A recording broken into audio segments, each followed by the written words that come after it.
अपनी कमियों को एक्सेप्ट करो।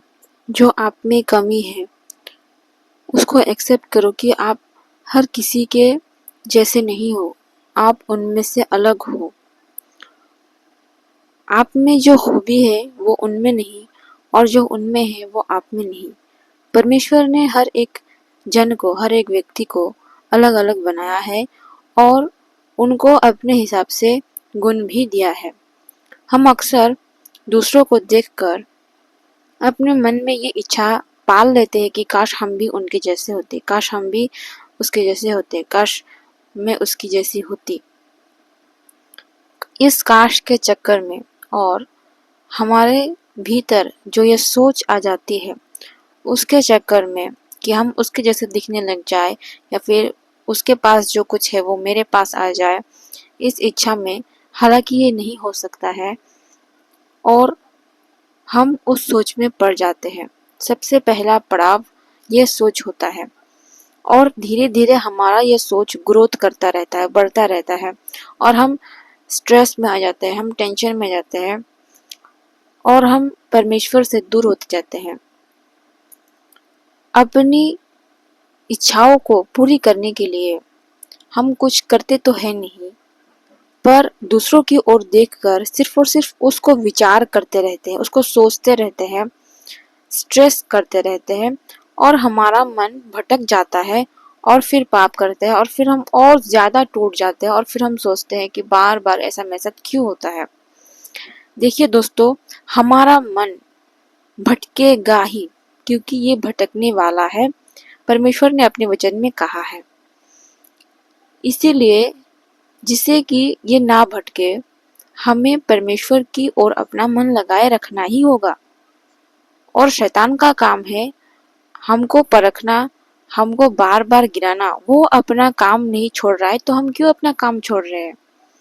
हम क्यों परमेश्वर के दिए हुए काम को पूरा नहीं कर रहे हैं? परमेश्वर ने आपको अलग काम दिया होगा, उसको पहचानो और उसमें एक मन होकर पूरी निष्ठा से, संपूर्ण मन से उस पर लग जाओ। तब देखिए कि वो सफल होता है क्या नहीं।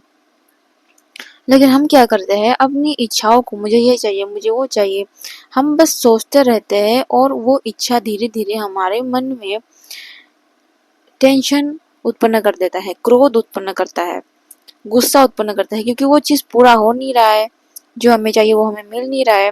धीरे धीरे हमारा स्वभाव गुस्सैल से हो जाता है, हम लोगों से दूर रहने चाहते हैं, हम परमेश्वर से दूर रहना चाहते हैं, हम अकेला एक कोना खोज लेते हैं और वहां पर हम अपनी ही सोच में उलझते उलझते फिर हम बूढ़ जाते हैं और फिर हम पाप में गिर जाते हैं। हमारा ध्यान किसी ऐसी चीज में लगाते हैं जिससे कि हमें कुछ समय के लिए टेंशन नहीं होगा, हमें कुछ समय के लिए वो सारी चीजें याद नहीं आएंगी और हम उसी चीजों में, उन्हीं चीजों में उलझे रहना, उन्हीं चीजों में रहना पसंद करने लग जाते हैं, क्योंकि हमें टेंशन बिल्कुल भी अच्छा नहीं लगता।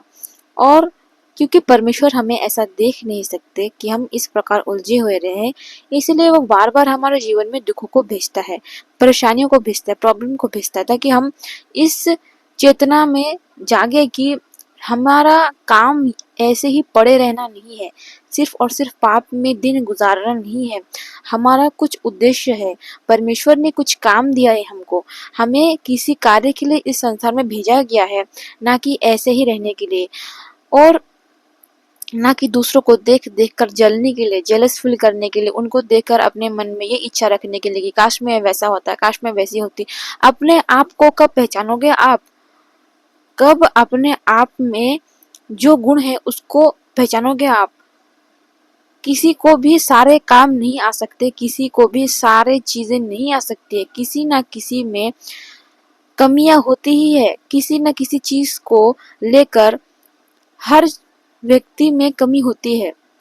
हर कोई परफेक्ट नहीं होता है, you have to accept that कि हर कोई परफेक्ट नहीं होता है, केवल परमेश्वर ही परफेक्ट है। अगर आप परफेक्ट होते तब तो परमेश्वर ही बन जाते, अगर आपके पास सारी शक्तियां होती तब तो परमेश्वर ही कहलाते।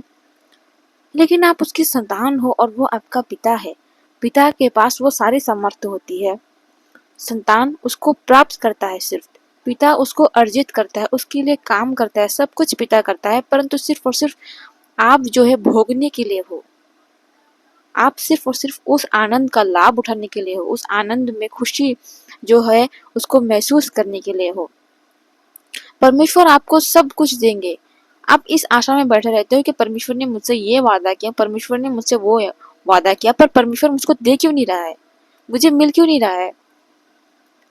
आपको वो कैपेबिलिटी आपको हासिल करनी पड़ेगी, आपको प्रिपेयर होना पड़ेगा कि आप उस चीज को जो परमेश्वर आपको देंगे संभाल सके। जब तक आप उस योग्य नहीं बन जाओगे तब तक परमेश्वर को कैसे देंगे। कोई भी नौकरी किसी कंपनी में अगर आप करने जाओ तो वो आपकी कैपेबिलिटी देखेगा ना, कि आपने कितनी पढ़ाई की है, आपकी डिग्री क्या है, आपने कितने सर्टिफिकेट में कितने मार्क्स लिए हैं, वो तो देखेगा ना। उसके बाद ही तो आपको जॉब मिलेगी। आपने पढ़ा होगा उस चीज के विषय में, जिस चीज को आप काम करना चाह रहे हो उस चीज के विषय तो आपने जाना होगा, पढ़ा होगा, आप एक्सपीरियंस्ड होंगे, तभी तो आप जॉब करने जाओगे और वो जो बोला आपको रखेगा। तो परमेश्वर कैसे एक अनएक्सपीरियंस्ड व्यक्ति को अपने काम में लगाए बिगाड़ने के लिए वापस से। वो नहीं चाहेगा ना कि कोई भी काम बिगड़ जाए। वो तो आपको परफेक्टली एक जगह पर बैठाना चाहेगा ना, जिससे कि आप हर समय उसको याद करके कि देखिए कि परमेश्वर ने आपके लिए क्या क्या किया है। वो ऐसा नहीं है कि झूठा कहलाए, बाद में आपको ऐसा ना लगे कि उसने झूठ कहा था आपसे, लेकिन वो ऐसा नहीं करेगा। जब तक आप परफेक्ट नहीं हो जाते, जब तक आप अपनी कमियों को एक्सेप्ट करके सिर्फ और सिर्फ परमेश्वर की ओर आगे नहीं बढ़ते और अपने काम को सीरियसली नहीं लेते जो परमेश्वर ने आपको दिया है, और उस कैपेबिलिटी को जब तक आप हासिल नहीं करते, उस स्तर तक जब अब नहीं पहुंच सकते कि हाँ परमेश्वर को जब लगे कि हाँ ये तैयार हो गया है, अब मैं इसको वो सारी चीजें दे सकता हूँ जो परमेश्वर ने आपके लिए रखी है, तब तक परमेश्वर वो चीजें आपको नहीं देंगे। ये चीजें आपको समझनी होंगी, ये चीजें आपको एक्सेप्ट करनी होगी, और इसीलिए खुद मेहनत करो, आलस्य में मत रहो। पूरा दिन ये पड़े पड़े रहना और दूसरी चीजों में मन लगाए रहना, दूसरों को देखकर वो सारी चीजें को बार बार सोचते रहने से आपकी जिंदगी नहीं बदल जाएगी। आप नहीं बदल जाओगे, जो कुछ आपकी जिंदगी में चल रहा है वो नहीं बदल जाएगा। आपको अगर इन सभी चीजों को बदलना है तो परमेश्वर की शरण में आना होगा, परमेश्वर जो कहते हैं उसको करना होगा, अपने आप को तैयार करना होगा उसके लिए जो परमेश्वर ने आपके लिए रखा है।